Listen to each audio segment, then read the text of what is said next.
ஆண்டவரும் இரட்சகருமான இயேசு கிறிஸ்துவின்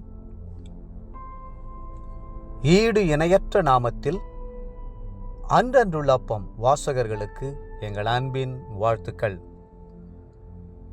2024 ஆண்டு செப்டம்பர் மாதம் 23 தேதி திங்கட்கிழமைக்குரிய தின தியானம். இன்றைய தலைப்பு பரலோக தேவனே.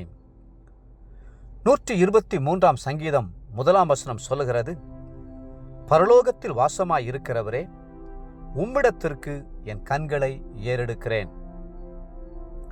தாவீது கர்த்தருக்கு நேராய் தன் கண்களை ஏறெடுத்து ஆயிரக்கணக்கான ஆசீர்வாதங்களை பெற்றுக்கொண்டார்.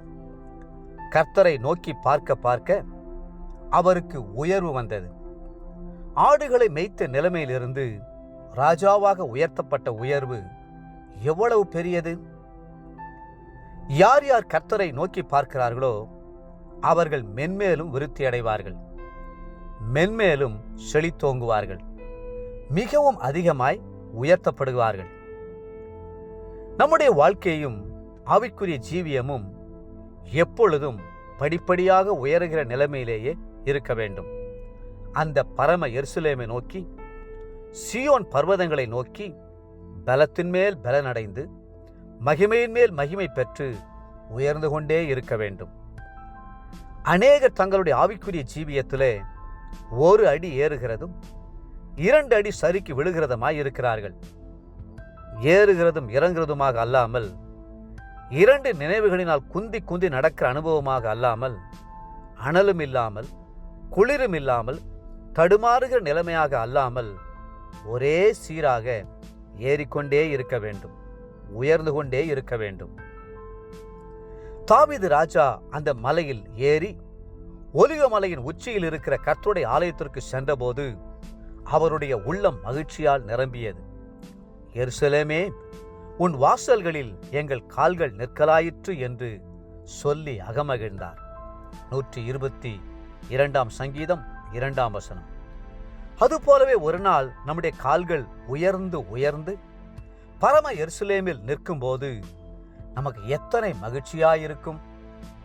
கர்த்தர் சொல்கிறார், எபிரெயர் 12 அதிகாரம் 22, 23, 24 வசனங்களில், நீங்களோ சீயோன் மலையிடத்திற்கும் ஜீவனுள்ள தேவனுடைய நகரமாகிய பரம எருசலேமினிடத்திற்கும் 1000 10,000 தேவ தூதரிடத்திற்கும் பரலோகத்தில் பேர் எழுதியிருக்கிற முதற் பேரானுடைய சர்வ சங்கமாகிய சபையினிடத்திற்கும் வந்து சேர்ந்தீர்கள். நம்முடைய கண்கள் அந்த நித்திய ராஜ்யத்தை நோக்கி இருக்கட்டும், பரம வாசஸ்தலங்களையே நோக்கி இருக்கட்டும். ஒரு நாள் நம்முடைய ஓட்டம் ஜெயத்துடன் முடியும். அந்த ஒளிமயமான தேசத்தை சுதந்தரித்துக் கொள்வோம். நம்முடைய கண்கள் எப்பொழுதும் கர்த்தருடைய முக அழகையும் சாயலையும் இன்பமான பிரசன்னத்தையும் தரிசித்துக் கொண்டே இருக்கும். அப்போஸ்தலனாகிய பவுல், நீங்கள் கிறிஸ்துவுடனே கூட எழுந்தது உண்டானால் கிறிஸ்து தேவனுடைய வலது பாரிசத்தில் வீற்றிருக்கும் இடத்திலுள்ள மேலானவைகளை தேடுங்கள், பூமியில் உள்ளவைகள் அல்ல, மேலானவைகளையே நாடுங்கள் என்று எழுதுகிறார். கொலோசையர் 3 அதிகாரம் 1, 2 வசனங்கள்.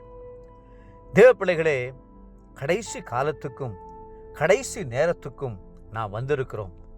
உலக முடிவு குறித்து வேதத்தில் சொல்லப்பட்டுள்ள அடையாளங்கள் எல்லாம் ஆங்காங்கே நிறைவேறி கொண்டிருப்பதை நாம் செய்திகளில் பார்க்கிறோம்.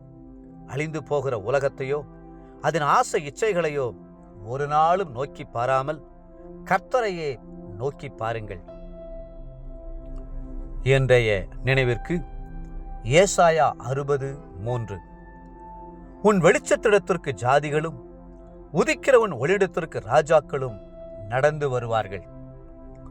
இன்றைய வேத வாசிப்பு காலை உன்னத பாட்டு 1, 2 மற்றும் 3 அதிகாரங்கள், மாலை கலாத்தியர் 2 அதிகாரம்.